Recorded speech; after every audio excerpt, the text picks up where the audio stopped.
Manufacturing optical fiber. Materials.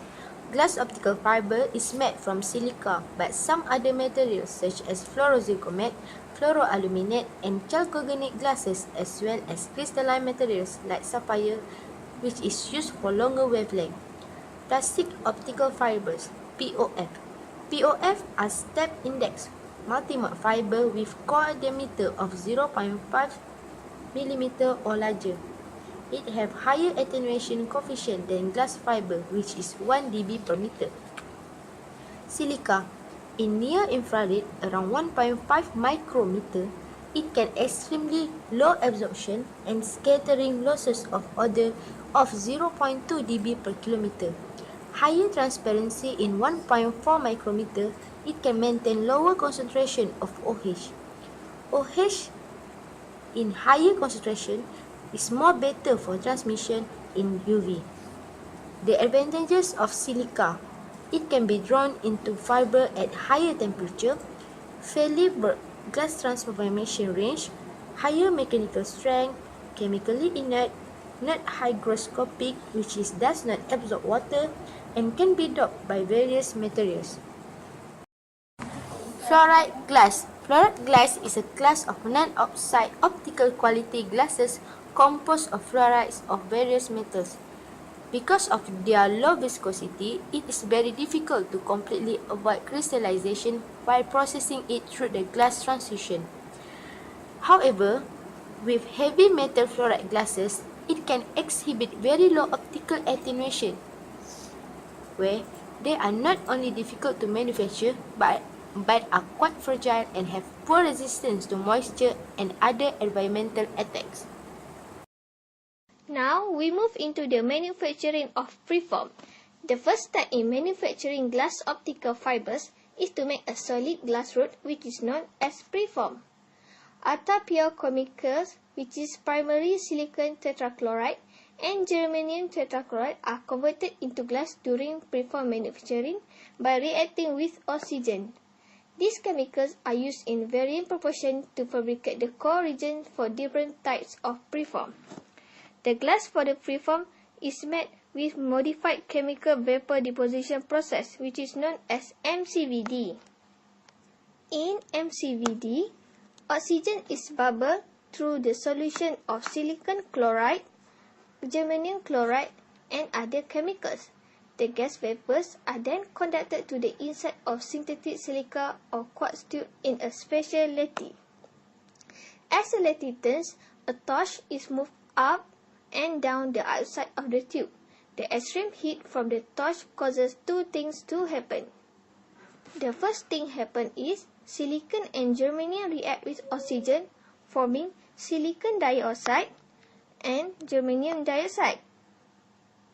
Second, the silicon dioxide and germanium dioxide deposit on the inside of tube and fuse together to form a glass. The lattice turns continuously to make an even coating and consistent blend. The purity of the glass is maintained by using corrosion-resistant plastic in the gas delivery and by precisely controlling the flow and composition of the mixture. The process of making the preform blend is highly automated and takes several hours. After the preform blend cools, it is tested for quality control. For your information, the core composition of all standard communication fiber consists primarily of silica with varying amount of germanium added to increase the fiber's refractive index to the desired level. Single-mode fibers typically have only small amounts of germanium and have a uniform composition within the core, while multi-mode fibers typically have much higher refractive index, therefore much higher germanium content. Also, the core composition and the refractive index of gradient index multi-mode fiber change across the core of the fiber to give the refractive index a parabolic shape. The next step in the process of producing optical fibers is to convert the manufactured preform into a half-thin fiber. This is done in an operation called optical fiber drawing. Optical fiber is drawn by inserting the preform into a high-temperature graphite-resistant furnace at 2100 degrees Celsius. Argon and nitrogen gases provide an inner atmosphere to prevent oxidation of the graphite. Alumina, that is the filtered airflow, ensures that the preformed surface remains clean. The furnace is located at the top of the tower in a class 100 clean room environment. The latter is very important as any particles that adhere to the optical fiber during the drawing process may act as a defect center for crack propagation, causing the fiber to break. The preformed strip softens in the furnace and is drawn down to a 125 micrometer diameter optical fiber in a free flow process, that is, no dyes are used. The core to cladding ratio is maintained from the preform to the fiber. The optical fiber is cooled into a helium cooling tube and coated with dual layers of ultraviolet radiation cured acrylate resin, which provide protection against mechanical damage and moisture ingress. For identification purpose, optical fibers are colored either by inking or by pigmentation in the coating process during fiber drawing.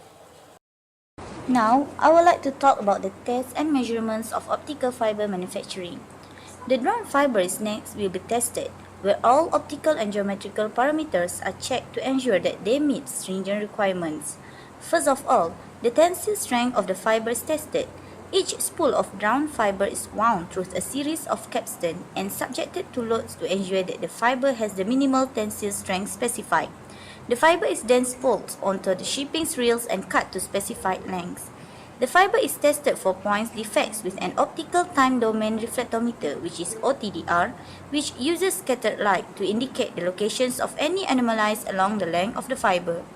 The spool fiber is automatically tested for transmissions parameters, including first, attenuations, to decrease in signal strength over distance, bandwidth, information carrying capacity, which is an important measurement for multimode fiber, then the numerical aperture, to measurement of the light acceptance angle of a fiber, cut-off wavelength, which is in single mode fiber, the wavelength above which only a single mode propagates, mode field diameter, which is in single mode fiber, the radial width of the light pulse in the fiber, which is important for interconnecting, and then the last one is the chromatic dispersion, the spreading of pulse of light due to rays of different wavelength traveling at different speeds through the core in single mode fiber. This is a limiting factor for information carrying capacity. In addition, both multimode and single mode fibers are measured for many geometrical parameters, including cladding diameter, cladding non-circulatory, coating outer diameter, coating outer non-circulatory, coating concentricity error, core cut concentricity error, core non-circulatory, core diameter. And then, the environment and mechanical testing is also performed periodically to ensure that the product maintains its optical and mechanical integrity and complies with customer requirements. These tests include coating strip force, operating temperature range, temperature dependence of attenuations, temperature humidity cycling, accelerated aging, and then the last one is water immersions. Finally, the tested fiber is ready for cabling to protect the fiber and then for the installations.